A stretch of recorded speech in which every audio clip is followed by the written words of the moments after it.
Hey guys, welcome to the Atomic Habits Book Club. So I decided I wanted to make a little bit of bonus content for you outside the workouts to talk a little bit about our behavior as well. One of the really important things during this time where we're all kind of stuck away from the gym is making sure that we're keeping the good habits that we built. Now, when we had the gym and we had our in-person sessions, it was really easy to be held accountable, to know that you were making an appointment and that you were coming in to train. Now, things are kind of upside down, and it might feel like it's a little bit harder to force yourself to keep the good habits that you've worked so hard to build. So, many of you maybe have already heard me talk about this book. It's called Atomic Habits by James Clear. I found this a really spectacular book. Taught me a lot of really great lessons, and I wanted to bring some of those lessons to you in a 4-part series, each one based around one of James Clear's 4 laws for building and maintaining new habits, with an eye on, obviously, good habits. So, the first thing that we need to do when we're thinking about creating habits is we need to decide the type of person that you want to be. So, if you want to be a healthy, fit person, that doesn't mean gym goer, right? That means somebody who's healthy and fit no matter what the scenario. And it helps inform a lot of your decisions. Now, the second part of that that's really important is kind of how you make those decisions, and that's proving it to yourself with small wins. So let's say I decide I want to be a healthy and fit person. How am I going to prove that to myself regularly with small wins?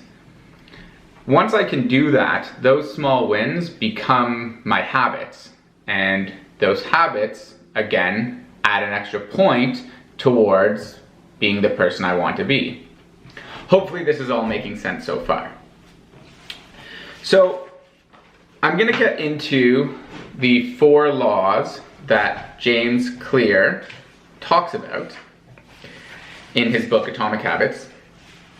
And today we're just going to focus on law number 1. Law number 1 is to make it obvious. So if I want to create a new habit, it needs to be something that's going to be in my face. It needs to be something that I can see, something that will be obvious to me. If it's not obvious to me, it's going to be a lot harder to build that habit. So the first thing I'd recommend, for sure, is that if you're not already subscribing to our YouTube channel, make sure you sign up to be a subscriber.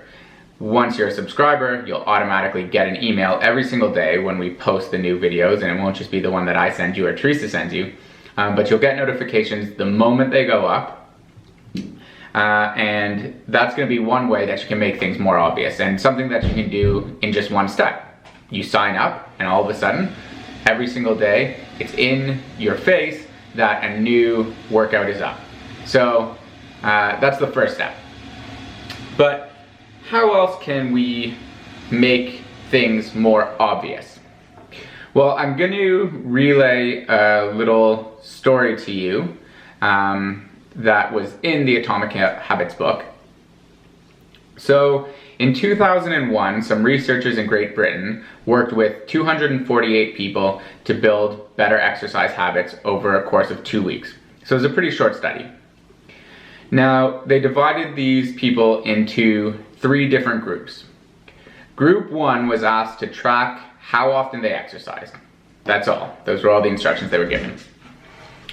Group 2 was asked to track exercise, but they were also to read some materials on the benefits of exercise, and they were also spoken to by the researchers about the positive effects exercise has on coronary heart disease and improving heart health. Now, the third group were given that same presentation as the second group, so they were talked to about the benefits of exercise, but they were also asked to complete the following sentence. I will partake in 20 minutes of exercise on blank day at blank time in blank place. So for example, they might have written down, I will partake in at least 20 minutes of exercise on Monday at 2 p.m. in my home gym. So what do you guys think the outcome of this research was? When I first read this, I obviously thought that group 2, being given the benefit of, being told the benefits of exercise would have worked out a little bit more than group 1, and group 3 probably would have worked out a little bit more than group 2. So here's what's interesting. Group 1 and group 2 actually both exercise on average at least once a week amongst only 35 to 38% of participants. So 1 in 3 people who were asked to continue with their regular routine or were told all about the positive benefits of exercise worked out once a week. Now the third group exercised, wait for it, 91%. 91% of the people in the third group exercised at least once per week. So the only difference with that third group now was that sentence they filled out. So this is something that's called an implementation intention.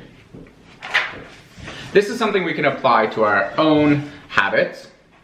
So we might say, I will blank do this behavior at blank time in blank location. So I will eat a salad at noon in my kitchen. I will exercise at 8 a.m. in my home gym. That's one way to do it. A second way to do it is with something called habit stacking. And habit stacking is something that can actually help you follow Law 1 a little bit better and make the habit a little bit more obvious to you. And that's by putting your new habit immediately after a current habit you already do. And so by stacking these two habits together, it allows you to take something you're going to do anyways and obviously tie it to the new thing that you want to do. And you're still going to set that intention. So you're going to say, after my blank current habit, I will blank new habit. So you might say, after my morning coffee, I will have a protein shake.